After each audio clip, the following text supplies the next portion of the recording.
Assalamualaikum warahmatullahi wabarakatuh. Kembali lagi dengan Geograf Minang Channel bersama Ibu Rahmi Fitri, SPD.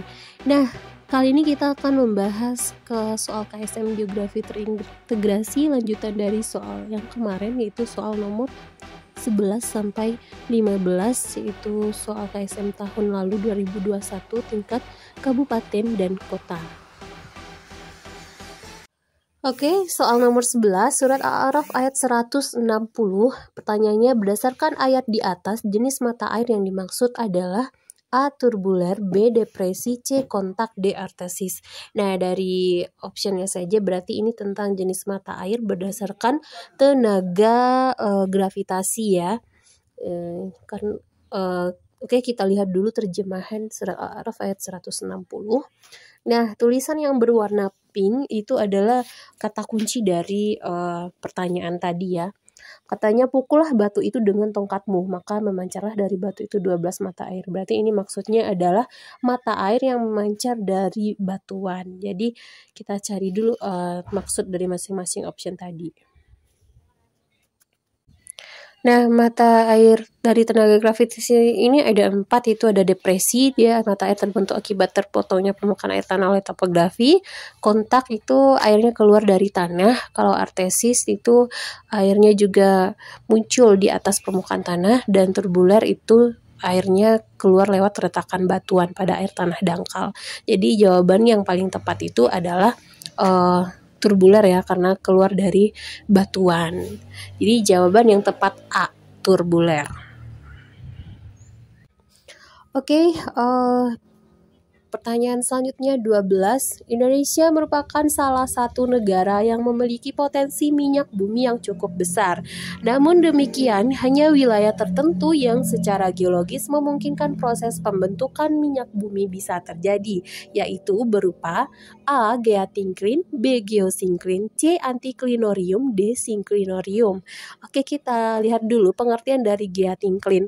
Geosyncline ini adalah kebalikan dari geosyncline, di mana merupakan pengembangan kerak bumi yang telah meliputi daerah yang luas. Contohnya itu geosyncline barisan yang merupakan tulang punggung dari Pulau Sumatera. Dan kemudian geosyncline itu cekungan yang memanjang di mana lapisan sedimen yang sangat tebal diendapkan secara cepat dan akhirnya menghasilkan struktur pelipatan ketat. Pada umumnya, endapan minyak dijumpai di daerah geosyncline.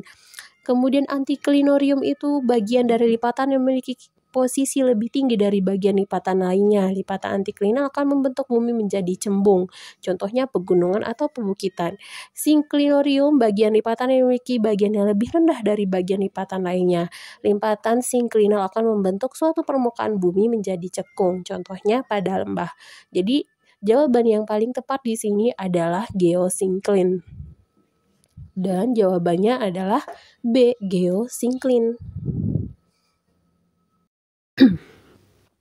Soal nomor 13, hadis riwayat Muslim dari Ibnu Numair. Pertanyaannya, kegiatan berikut yang relevan dengan makna hadis tersebut di atas adalah A. Menanam tumbuhan untuk makanan pokok, B. Menanam tanaman perkebunan, C. Menanam pohon untuk bahan baku industri, D. Menanam semua jenis tumbuhan.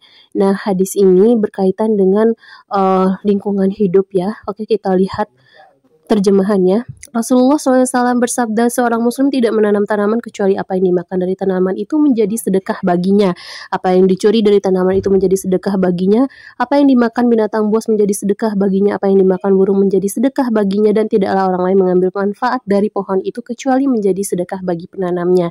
Hadis ini menekankan pentingnya menanam, bukan semata menikmati hasilnya. Para penanam pohon adalah para penyedekah dengan pahala yang mengalir sadar atau tidak. Nah, ini tujuannya adalah agar tanaman itu tidak cuma dikonsumsi oleh manusia ya, tapi juga makhluk hidup lainnya. Makanya yang ditanam itu semua jenis tumbuhan. Dan jawaban yang paling tepat itu adalah menanam semua jenis tumbuhan agar menjadi sedekah bagi orang yang menanamnya. Oke, soal nomor 14, perhatikan pernyataan berikut ini. 1. Menjaga kawasan pantai dari abrasi. 2. Menghambat terjadinya intrusi air laut. 3. Sebagai pemecah gelombang tsunami. 4. Sebagai habitat beberapa jenis spesies air payau.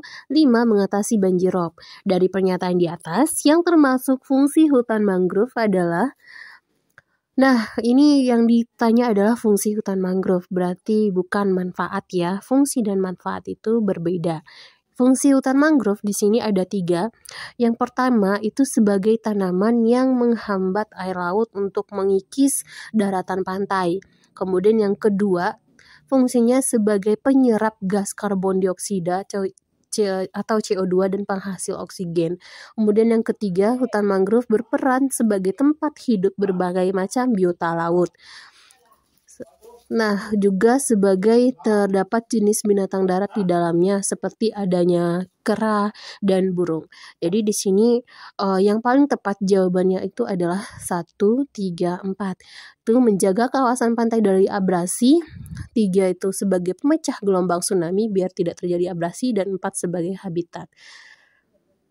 Oke, kita masuk ke soal nomor 15 surat Az-Zariyat ayat 1. Pertanyaannya, bentukan alam hasil peristiwa yang dimaksudkan dalam ayat tersebut membentuk ascendens beta nahlos c wadi d oase. Nah, terjemahan dari surat Az-Zariyat ayat 1 itu demi angin yang menerbangkan debu. Jadi kata kunci di sini adalah angin dan debu. Kalau angin itu sebagai tenaga eksogennya dan debu yang bahan material yang dibawa oleh angin tersebut. Oke, kita lihat pengertian dari masing-masing option tadi. Sanders itu sama dengan gumuk, gumuk pasir di mana bentukannya disebabkan oleh angin, tapi yang dibawa membentuk gunung pasir yang berbelok-belok ya.